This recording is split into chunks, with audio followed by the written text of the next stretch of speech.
Good morning, kindergarten. This is Miss Caldwell, and I just wanted to say happy Friday. I thought I'd take just a second this morning and do the calendar a little bit with you because we haven't been at school, so we haven't seen it. And I thought maybe it would look a little strange, like we haven't had a chance to look at it. So here we are. Today is Friday, March. Here's the word March, the 27th. And had we been at school, we would have been at school Monday, Tuesday, Wednesday, Thursday, Friday. And then we would be like, okay, we're going home. And then this next week is spring break week. So like if we had been in the school building, we would be going, oh, we're going to be out. How many sleeps will we be out? Or how many days? And we would have counted 1, 2, 3, 4. And then it changes to a new month of April.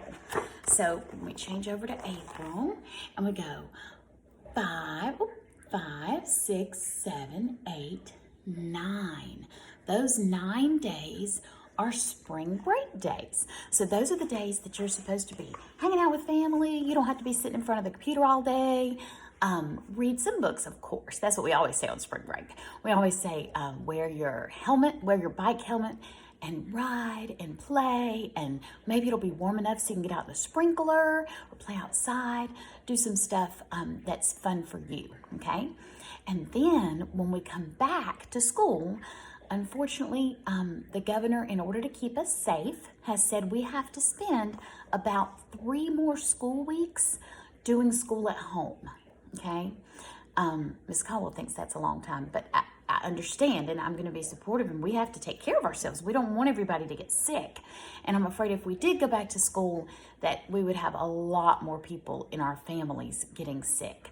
So we're going to stay home, and we're going to do internet school again, but it's going to be for 1, 2, 3 weeks for sure. And maybe by the end of April, things will look better and maybe we can go back to school. We'll find out more because we'll find out more during these 3 weeks of how well people are being. I hope that you're keeping up with this thing called the COVID-19 or coronavirus.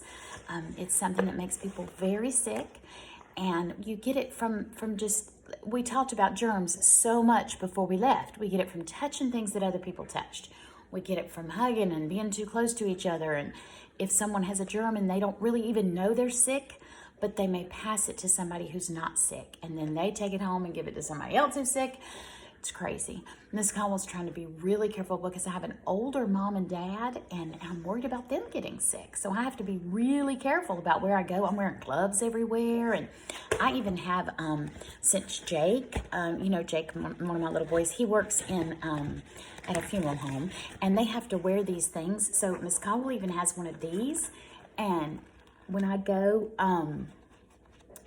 out to the grocery store or something, I'm wearing this simply because I don't think I have the coronavirus. I haven't been sick or anything, but my son from Miami came, so he's still in the 14-day isolation period. So I would not want to give it to somebody not being sick. I don't feel sick, but I hope I don't have it from if he had it.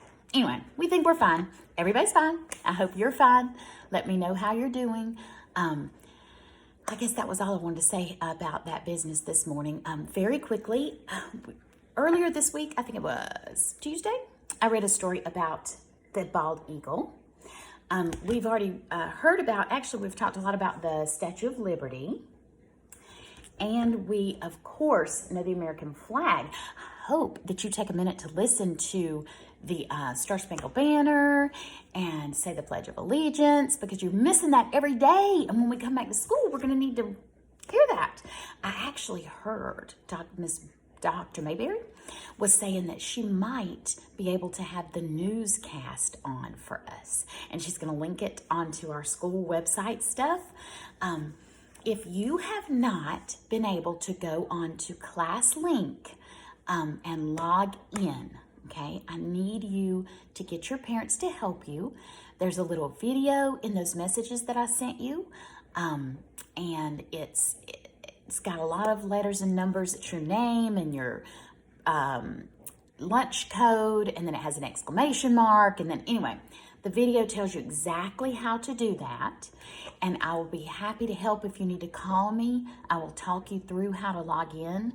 I want everybody to try to log into class links if you can. If you have a tablet or a laptop, you should be able to. And if you have a really new cell phone, you probably can. If you don't have those things, it's okay. Just send me a text. I can't log in. I don't have a device to log in with, and that will let me know that we'll do something different. I'll make sure we figure out a way to make sure that you're logging in every day, even if I have to do it from here.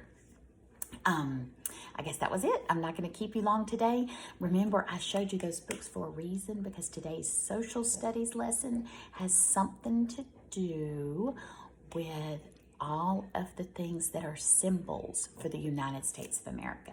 And I showed you a lot of them. The book that I was going to show too was called The Liberty Bell. The Liberty Bell.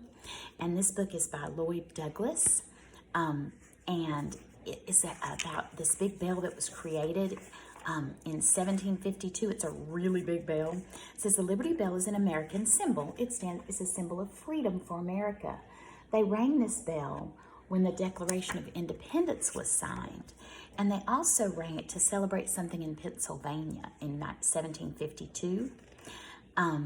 The last time the Liberty Bell was rang, it was in 1846 for this guy's birthday. I hope you remember who he is. George Washington, that's right. The Liberty Bell now has a really big crack in it. And I don't know why they can't fix it. Miss Caldwell really needs to look that up, because I don't really understand why they can't fix the Liberty Bell. But it has a big crack, and they carried it around the country for everybody to see. Like, it got on a train and they took it all through the country for people to see one time. But now it's in Pennsylvania, and people visit the Liberty Bell because it is a symbol for the United States. So I'm so glad that you have been with me today. I hope that you've had a good week. Maybe you can go revisit some of those stories if you're bored over the week.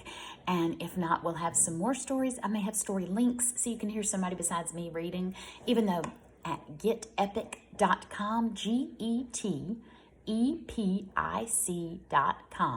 has got those books for you to read. And we have a class code that's in our Class Dojo messages. And I hope that you will go on Get Epic and read. I know several of you have. I can see. It tells me the books that you read, how many minutes you read. It tells me all that stuff when I look it up. Marley is going to town. There's some other people who are reading in there too. And Harris is on a special program. I know that many of you have heard from Miss Riggins. You're hearing from Miss Powell. You're hearing from Miss Partain. You're going to start hearing from Miss Williams. And you've been hearing from me. So it is, y'all have got a lot of teachers calling you. But if you think about it, those are the teachers you see every day. Hope you have a wonderful spring break. I'm going to miss you for a week like I always do when we are on spring break, but I'll be glad to see you when school starts back, and I will see you online. Of course, I need you to message me, text me, call me. I got a nice message from Xavier. I've gotten several messages from you, and I'm trying to call everybody, so make sure that you check phones and check phone messages. I love you. Have a wonderful, safe spring break. Call me if you need anything. Love you guys. Bye.